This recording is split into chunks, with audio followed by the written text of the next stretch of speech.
Hi, and welcome to ERS in PA, a look at the position statements. During this webinar, we will explain the reasoning behind the PA position statements, identify the parts of the PA position statements, compare ERS items to the position statements, and conduct an assessment in alignment with the position statements. The PA position statements were created to support the use of the environment rating scales for continuous quality improvement planning by Pennsylvania's early childhood programs. The PA position statements connect state-specific and scale-specific expectations. Pennsylvania Department of Human Services child care regulations are the foundation for many of the state's quality initiatives. At times, DHS regulations are higher or require more specific expectations in some areas of classroom quality than what is represented in the ERS items or indicators, or in the additional scoring resources or guidance. In these instances, a PA position statement overrides all other scoring guidance for ERS items and indicators. The position statements align quality expectations developed by Pennsylvania and the expectations of ERS. In some cases, the Pennsylvania early childhood community has adopted a higher level of practice, and the statements recognize the differences. For example, the author's notes for clarification for the School Age Care Environment Rating Scale Updated Edition don't provide detailed expectations for the amount of time access to materials is expected. PA position statements were created to provide a shared understanding of the indicator expectations. Guidance for the position statements is also taken from other agencies like CACFP and CFOC. Each age-specific scale has their own position statements that are to be used only when assessing that specific age group. You will see each document is color-coded to match the scale books. Let's look a little closer at the face page of the position statements. This page gives some general information about the development of the document and the age groups that would be assessed using the scale. These age groups differ from those outlined in the ERS book because of DHS age group definitions. You will also notice there's a date at the end of this page. This is the date that the document was updated. Updates occur when regulations change that affect scoring, but other circumstances may also result in changes. Now let's take a look at a sample page of the position statements. In the first column, you'll see the item. This column indicates the item number and the name that the accompanying position statements are applicable to. Not all items will have a position statement. If no number is indicated in the item column, the statement is then a general position statement that is applicable to all practices as noted in the statement. These are always found at the beginning of the document. The indicator column includes the specific indicators that accompanying position statements refer to in the scale. While some statements apply only to one indicator, others may apply to indicators at multiple levels of quality, as you will see illustrated on this slide. The indicator description column provides a paraphrased description of the item indicators to which the accompanying position statements apply. The full wording of the indicator can be found in the scale book. The next column is the position statement column. It includes the position statement for the item and indicator noted in the columns to the left of the statement. It provides detailed information on how the items or indicators will be scored for programs participating in Pennsylvania's quality initiatives. This means that what is said here for this indicator supersedes what is written in the scale book and in the author's additional notes for clarification. Finally, we have the supporting guidance column. This column, located on the right side of the grid, provides information on what sources of information regarding best practices were used in the creation of the position statement located in the column to the left.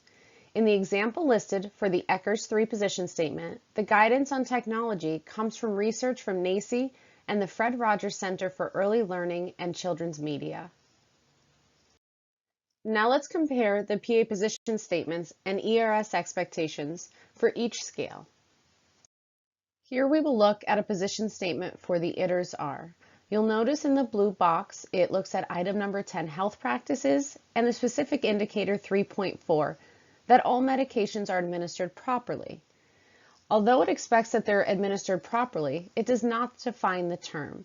So the PA position statement in bold states that medications are to be administered as per PA-DHS certification regulations, and the supporting guidance would be those regulations. The position statement we're looking at now is for the ERS, and it applies to item number 27, the use of TV, video, or computer, and it does apply to all of the indicators. The position statement defines the appropriate use of technology, but it also puts time limits on usage.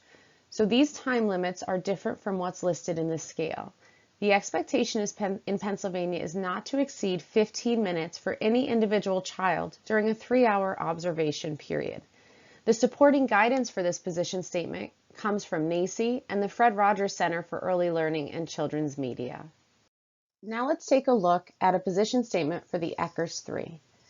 This position statement applies to all indicators for item number 18, art, and it talks about the category of art tools, including scissors as an example.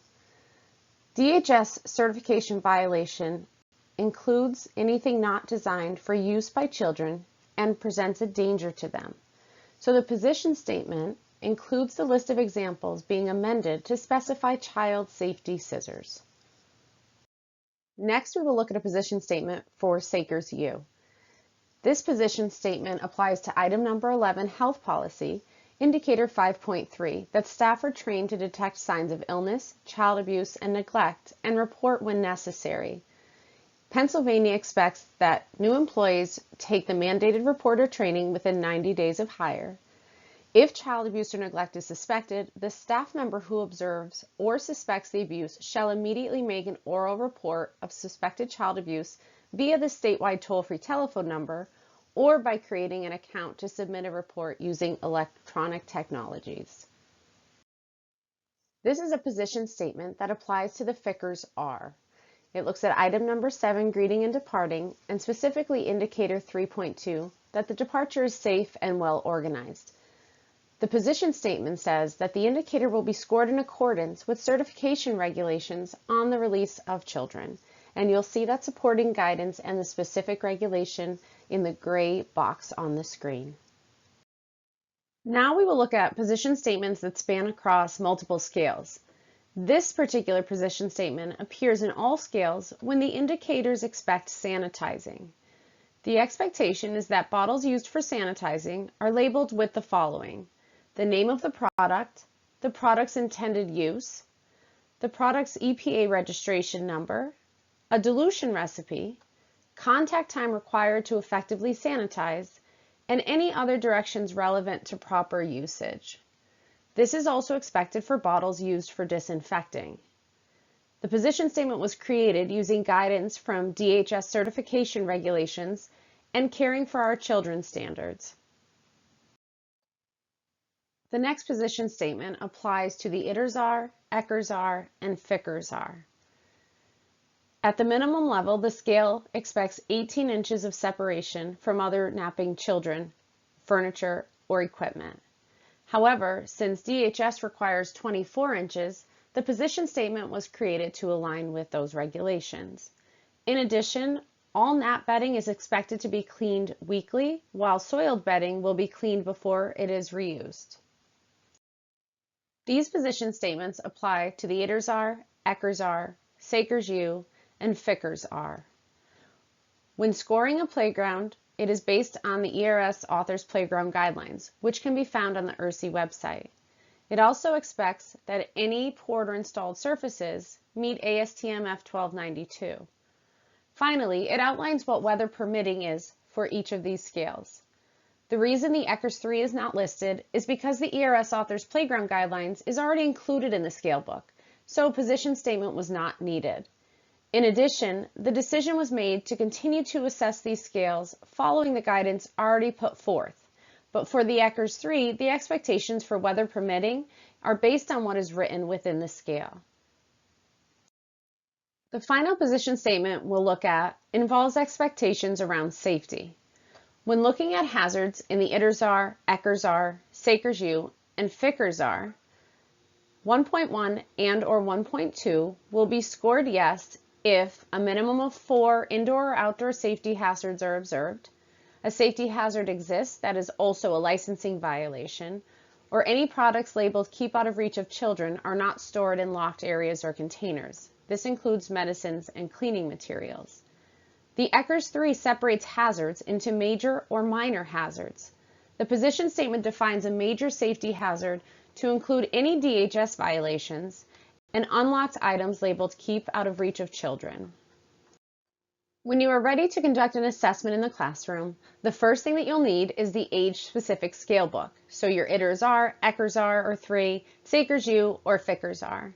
Then you'll need the additional notes for clarification, which can be found on the ERSI website. These notes do not necessarily change any of the requirements in the printed scales. They merely add additional information to help in accurate scoring. Finally, you'll need a copy of the PA position statements for the scale that you're using. These documents can be overwhelming during an assessment, so we recommend you have a way to organize them and be familiar with them prior to conducting the assessment. One way programs can organize the documents are to cut out the additional notes and the position statements and tape them directly in the scale book where they are applicable. This will help you see all the information in one place. Here are some resources you can use when assessing your classroom. The Environment Rating Scale books can be purchased through many book retailers or after registering for a scale-specific session. The ERSI website includes the author's additional notes for clarification, the playground information to use with the environment rating scales, and other supplementary materials.